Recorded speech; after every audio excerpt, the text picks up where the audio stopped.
Inihayag ni National Security Council Assistant Director General Jonathan Malaya na hindi bubuwagin ni Pangulong Ferdinand R. Marcos Jr. ang National Task Force to End Local Communist Armed Conflict o NTF-ELCAC.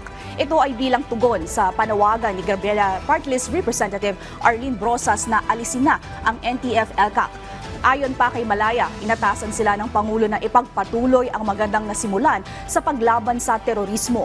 Ipinagmalaki rin niya na nanghihina na ang puwersa ng makakaliwang grupo dahil na rin sa pagkamatay ng ilang pinuno ng Communist Party of the Philippines, New People's Army o CPP-NPA at ang pagpapanatili ng localized peace engagement.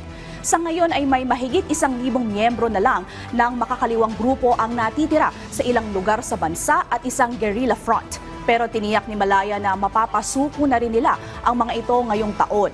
Samantala, siniguro naman ni Malaya na hindi na makakapanggulo pa ang mga NPA sa paparating na eleksyon sa Mayo.